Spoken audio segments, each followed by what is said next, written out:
안녕하세요. 우리가 알코올 중독의 여러 가지 면에 대해서 지금 공부하고 있는데 오늘 공부할 내용은 여러분들이 관심을 많이 가지실 수 있는 그런 주제입니다. 알코올 중독의 재발에 관한 내용인데요. 이 병을 이겨나가기 위해서는 힘들긴 하지만 피할 수 없는 난관이기도 하죠. 어떻게 하면 우리가 이 재발을 피할 수 있는지에 대해서 강의해 주시기 위해서 전 을지대학교 교수님 최숙희 교수님 모셨습니다.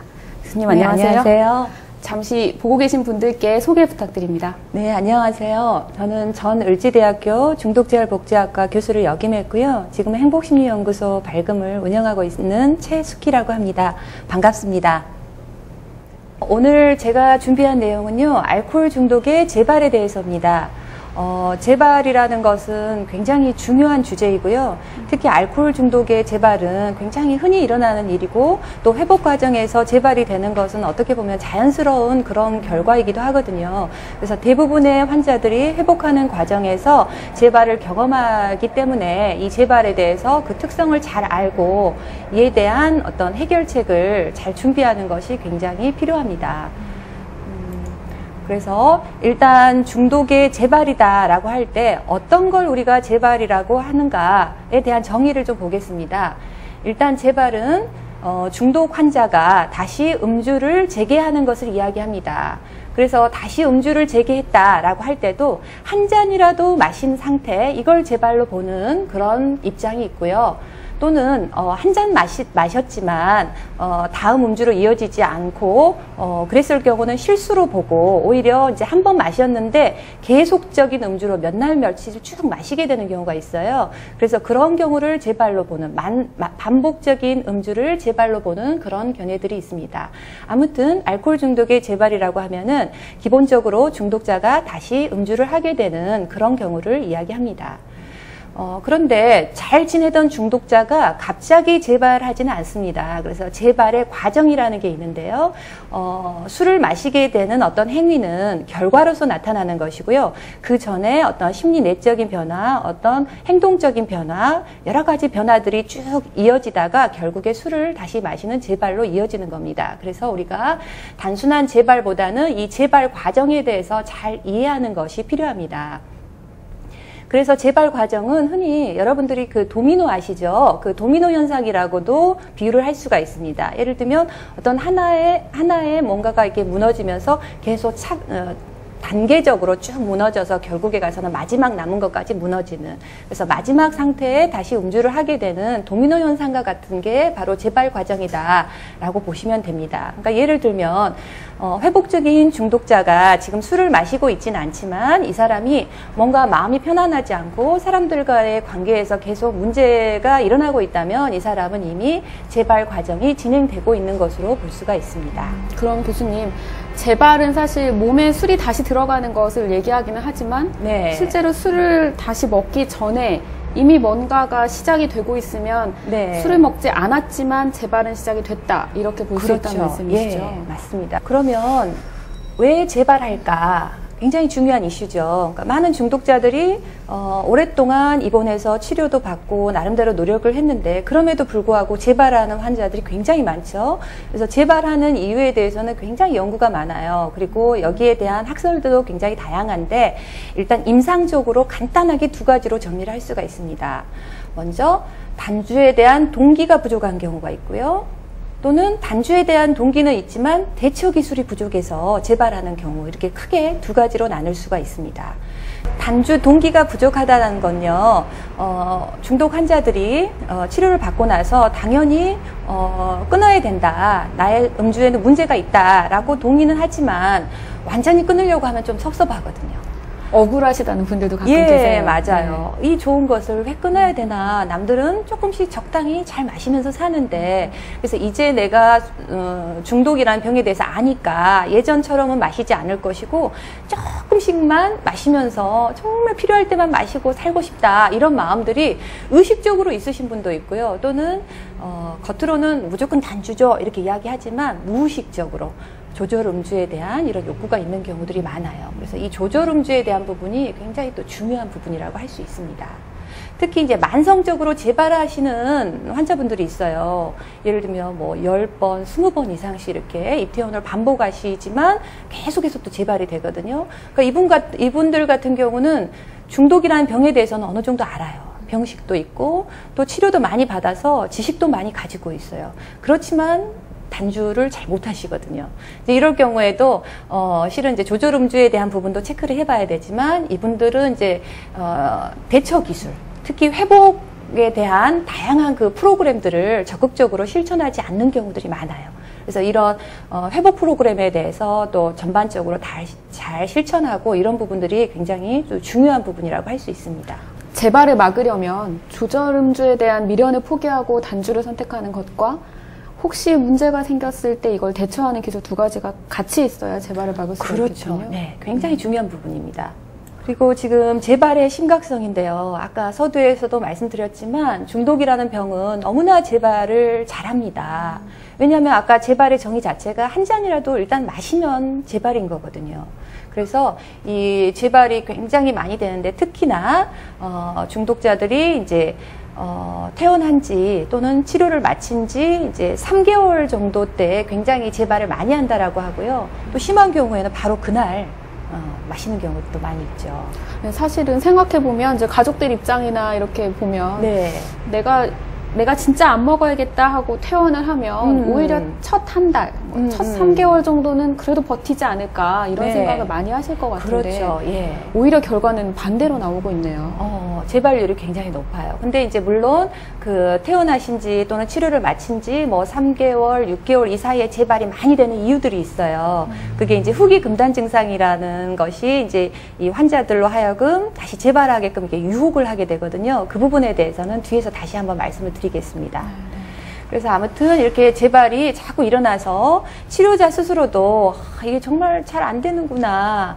그리고 환자 스스로도 3개월이나 치료했는데 굉장히 실망을 하게 되고요. 가족들 입장에서도 이렇게 내가 잘해주면서 기다렸는데 또 다시 술을 마시는구나 이렇게 생각을 하면서 굉장히 좌절하게 됩니다. 그래서 굉장히 이 재발에 대해서는 우리가 같이 이게 굉장히 자연스럽게 일어날 수 있는 거다. 하지만 그 이후에 우리의 대응이 더 중요한 거다. 이렇게 미리 알고 있는 게 필요합니다.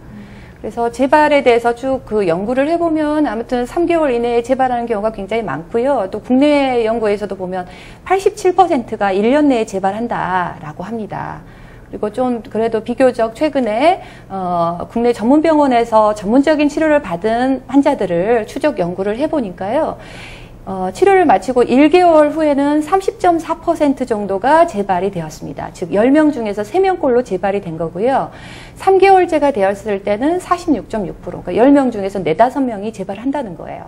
6개월이 되었을 때는 60% 정도가 재발이 됩니다. 그러니까 10명 중에 6명 정도가 6개월이면 재발이 된다는 거죠. 그러니까 이 정도로 재발이 심각하다는 겁니다.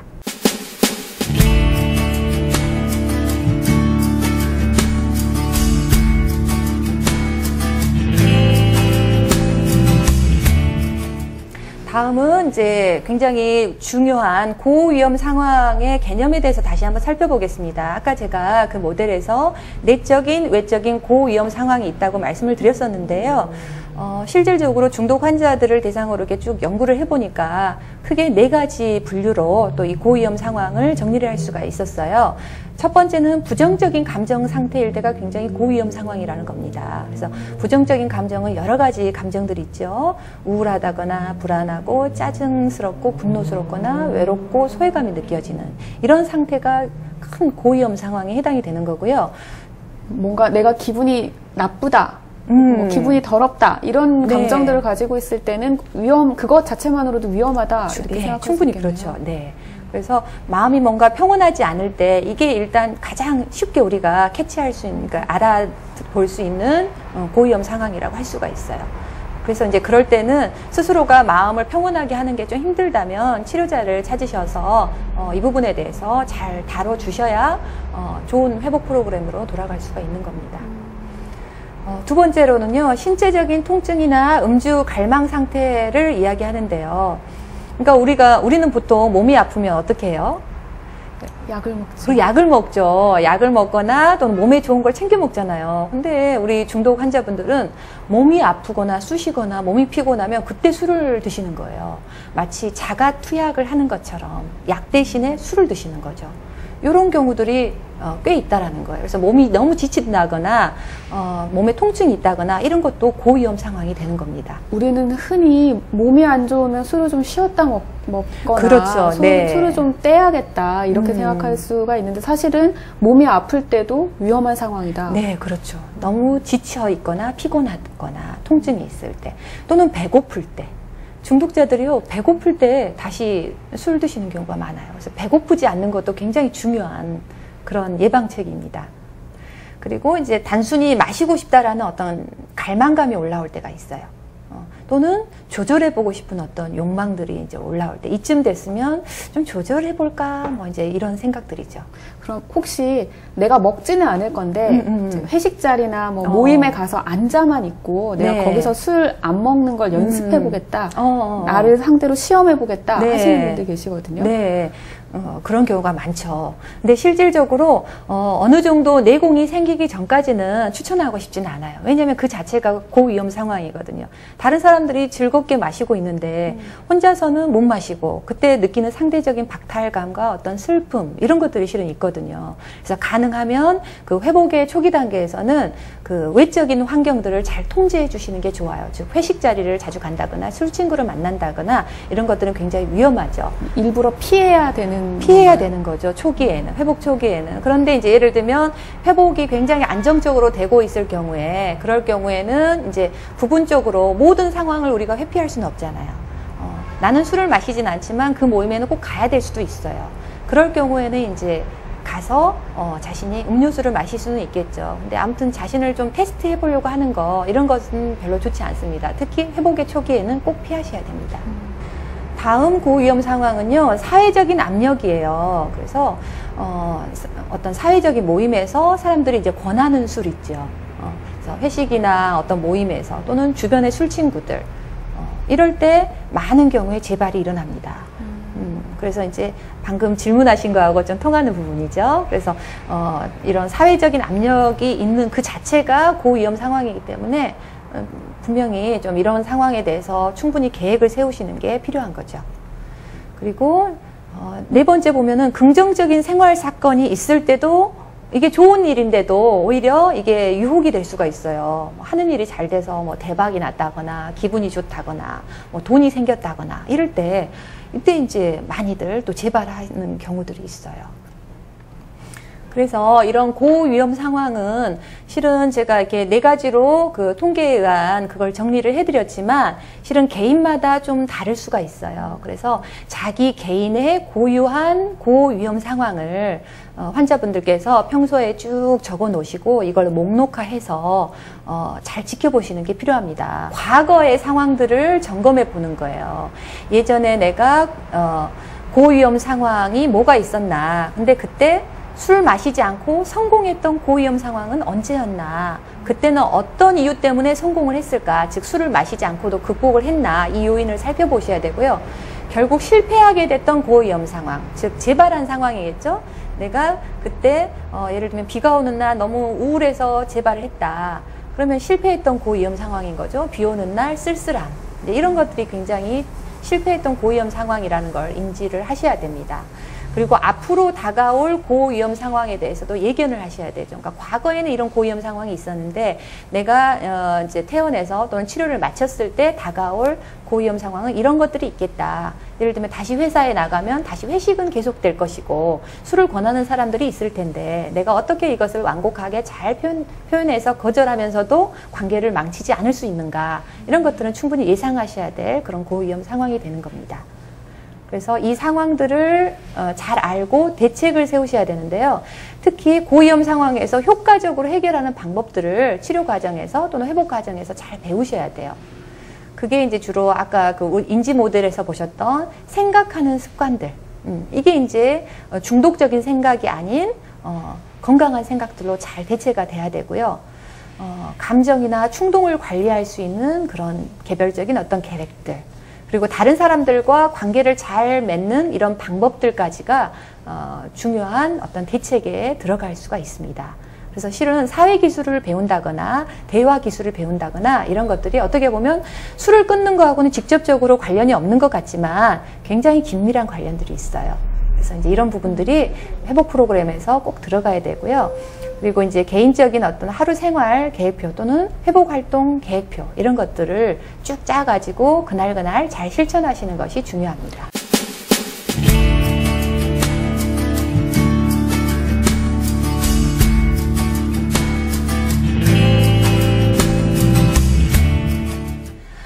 다음도 굉장히 중요한 개념입니다. 후기 금단 증상이라는 건데요. 재발을 준비하시는 환자들은 꼭 이 부분을 숙지를 하셔야만 됩니다. 금단 증상은 많이 들어봤는데 네. 후기라는 말이 붙으니까 네. 뭐 다른 건가요? 네, 다른 거죠. 그래서 후기라는 것은 나중에 일어나기 때문에 이제 후기 금단 증상이다라고 하는 건데요. 여기 보시면 중독자들이 단주를 하잖아요. 단주를 하게 되면 그 다음부터 바로 금단 증상이 일어나요. 아까 선생님 말씀하셨던 급성 금단 증상, 그러니까 술을 중독자가 끊자마자 바로 그 다음 날부터 나타나죠. 여러 가지 신체적인 불편한 사항들이. 손이 떨린다든지. 그렇죠. 손이 떨리기도 하고 뭐가 기어간 느낌도 나고 환각이 보이기도 하고 심한 경우에는 땀도 굉장히 많이 흘리고 굉장히 불편한 상태들이 되잖아요. 그게 이제 우리가 흔히 알고 있는 급성 금단 증상이죠. 이건 보통 바로 단주한 지 하루나 또는 뭐 2, 3일, 2일에서 4일 정도의 최고조에 이르는데요. 보통 10일까지 가기도 하죠. 그래서 이제 보통 이 금단 증상이 치료가 되고 나면 이제 신체적으로 다 회복이 됐다. 그러니까 이제 술 끊을 기술만 배우면 된다라고 생각할 수가 있는데요. 그 이후에 나타나는 것이 후기 금단 증상입니다. 그래서 이 후기 금단 증상은 여러 가지 이름으로 불리죠. 만성 금단 증상이라고도 하고요. 또는 마른 주정이라고도 해요. 그러니까 술을 안 마셨는데도 옛날에 술을 많이 마셨을 때의 그런 모습처럼 보이기도 하기 때문에 마른 주정이라고도 하고요. 생단주라고도 하죠. 단주는 하고 있지만 단주 생활을 건강하게 잘 하지는 못한, 그리고 재발 경고 신호라고도 부릅니다. 그래서 이 후기 금단 증상은 급성 금단 증상이 치료되고 나서 그 이후에 나타날 수 있는 것들인데요. 단주 후에 3개월이나 또는 6개월 시점에서 최고조에 달합니다. 그래서 아까 그 통계에서도 보셨잖아요. 3개월, 6개월 때 굉장히 재발이 많이 일어나죠. 거의 2명 중에 1명 정도 이상, 1명 네, 이상, 그랬었죠. 절반 네. 이상이 이 시기에 재발한다고 아까 그러셨는데요. 네. 그래서 후기 금단 증상이 굉장히 심각한 그런 상태에서 재발이 많이 일어난다. 결국은 이 후기 금단 증상을 잘 다뤄줘야만 재발을 효과적으로 막을 수 있다. 우리가 이렇게 생각할 수가 있습니다. 또는 심한 경우에는 뭐 6개월에서 16개월 이후까지도 나타날 수 있다라고 보는 거죠. 그런데 이 후기 금단 증상이라는 것은 술로 인해서 오랫동안 술에 이렇게 노출되면서 신체적, 심리적, 사회적인 후유증들이 생겼었잖아요. 이런 증후군들이 다양하게 복합적으로 나타나는 게 후기 금단 증상이라고 생각을 할 수가 있습니다. 그래서 구체적으로 이 후기 금단 증상의 그 내용들을 보시면요. 사고하는 그 과정이 명확하지가 않아요. 생각이 명확하게 하는 것이 좀 어려워지고요. 감정 조절도 좀 잘 안 되는 상태가 되고요. 그리고 신체적으로도 뭔가 이제 신체적인 협응 동작이 좀 어려움이 나타납니다. 그래서 자꾸 좀 여기저기 넘어져서 다치게 돼요. 그리고 스트레스 관리도 안 되고 또 기억력도 좀 약화되는, 그러니까 첫 번째 명료한 사고가 어려운 부분하고 좀 연관이 되죠. 기억력도 좀 떨어지고요. 집중력도 떨어지고 그러면서 편안하게 충분하게 잠을 자는 것도 어려움이 생기게 됩니다. 그러니까 뭔가 편하지 않은 상태가 이제 만들어지는 거죠.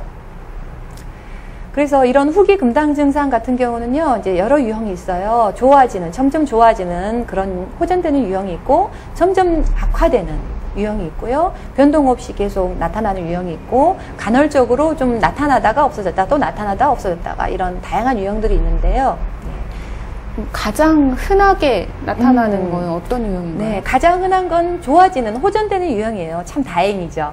네, 이런 후기 금단 증상이 대부분 회복 과정에서 경험하는 것이지만 이 부분에 대해서 잘 알고, 그리고 후기 금단 증상을 내가 어떻게 다뤄야겠다를 계획을 세우고 있고, 이 부분에 대해서 이제 치료자와 잘 협조를 하신다면 대부분은 좋아지고 나중에는 없어집니다.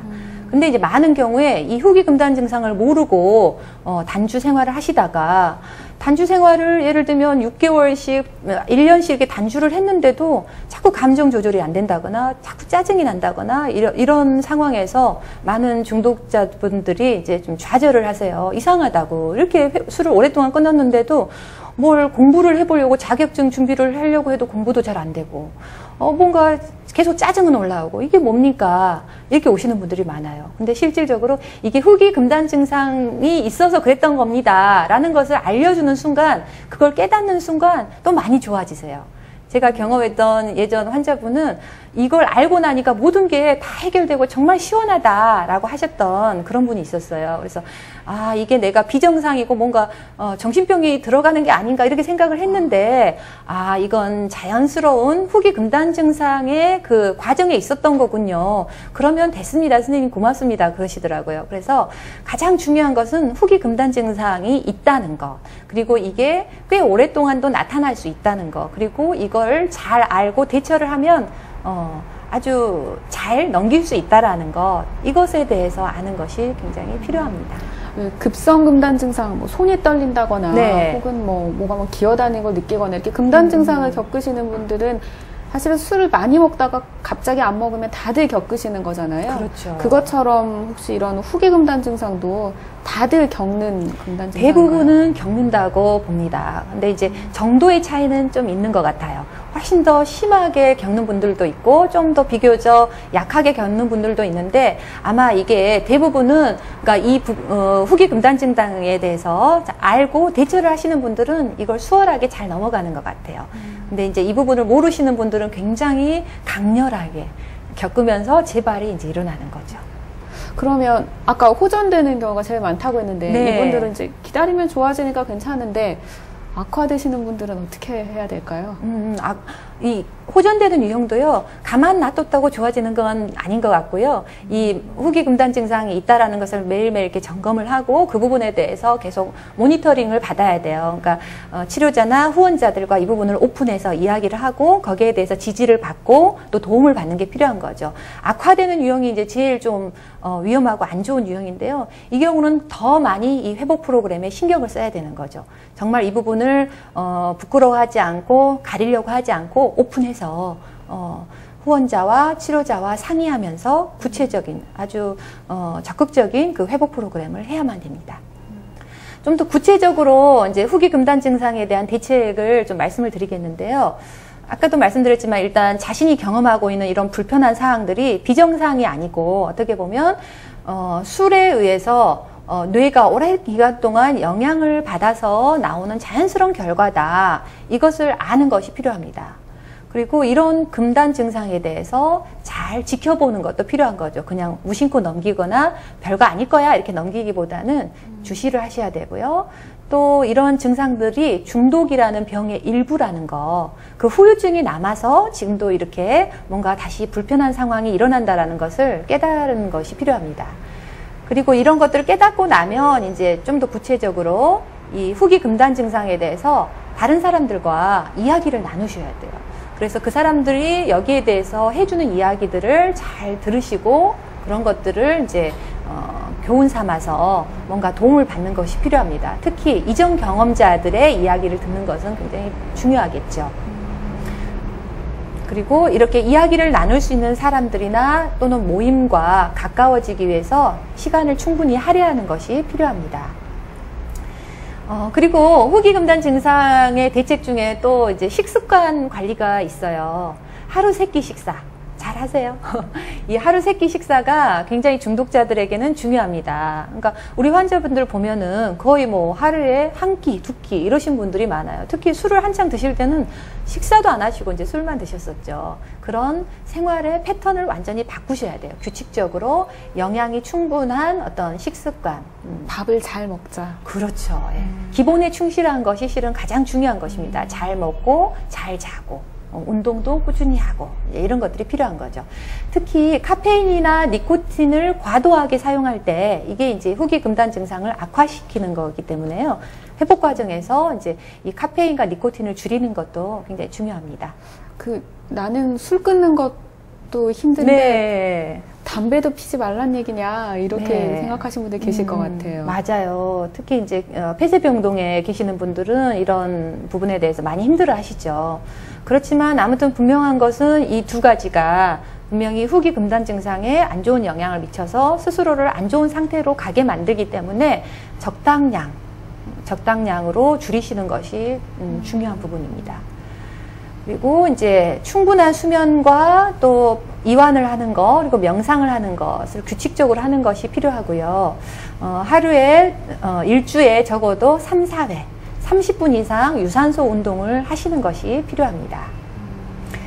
그리고 이제 항상 후원자나 치료자와 대화를 통해서 이런 후기 금단 증상에 대한 해결 방법에 대해서 논의를 해야 되고요. 스트레스 관리하는 방법들을 잘 배우셔야 됩니다.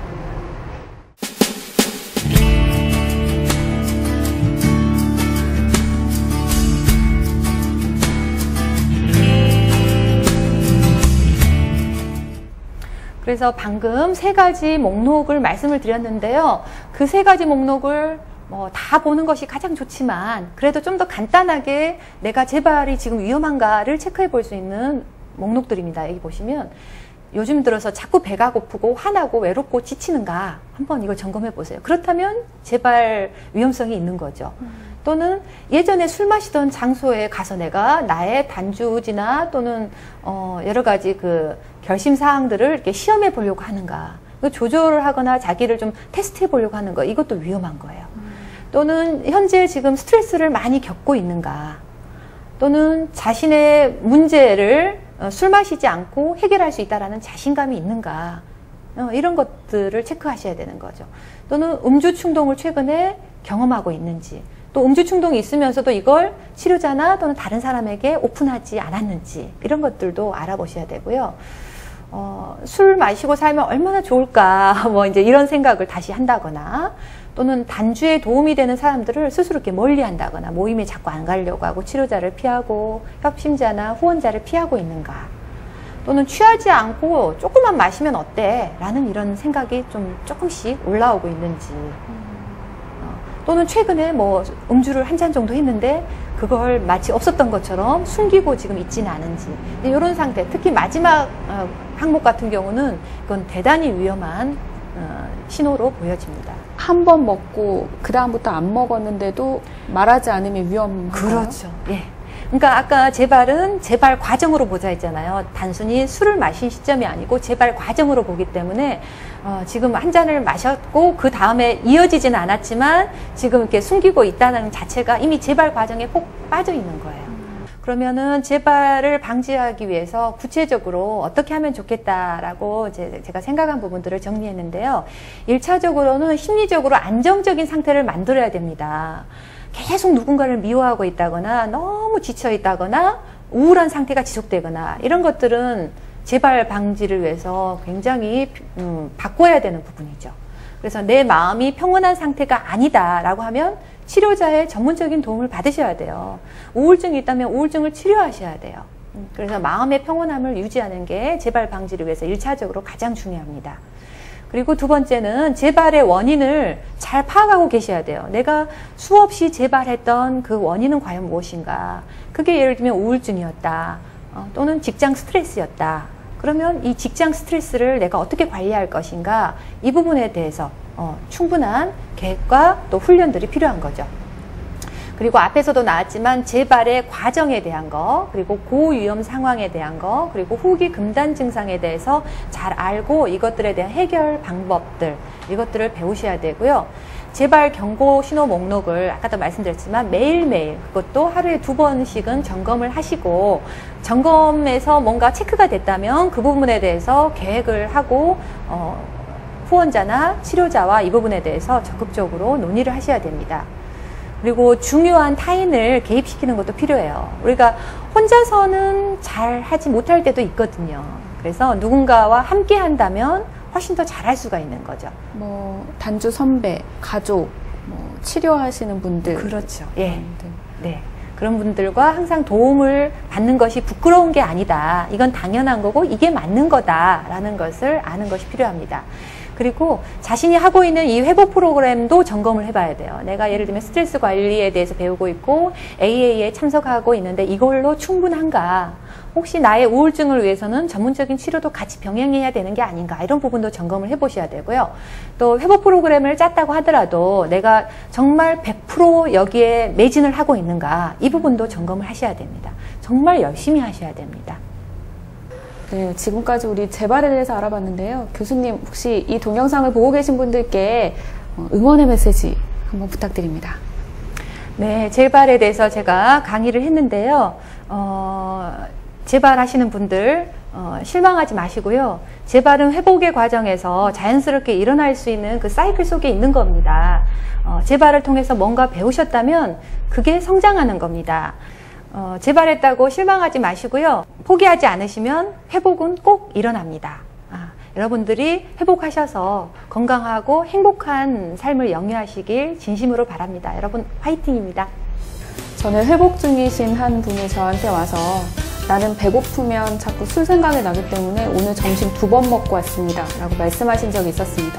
아는 것이 힘이다 라는 말이 있죠. 그것처럼 재발이 단순히 어느 순간 술 생각이 나서 탁 술을 입에 털어넣는 그런 과정이 아니라 이게 쭉 이어져 있는 아주 복잡한 과정이라는 사실을 아셨다면 내가 어떻게 하면 재발을 막을 수 있을지, 나는 혹시 지금 재발 과정 중인 것은 아닌지 한번 생각해 보시는 좋은 시간 가지셨으면 합니다. 교수님, 오늘 이렇게 좋은 강의 해주셔서 감사드리고요. 오늘 강의는 이것으로 마치도록 하겠습니다. 감사합니다.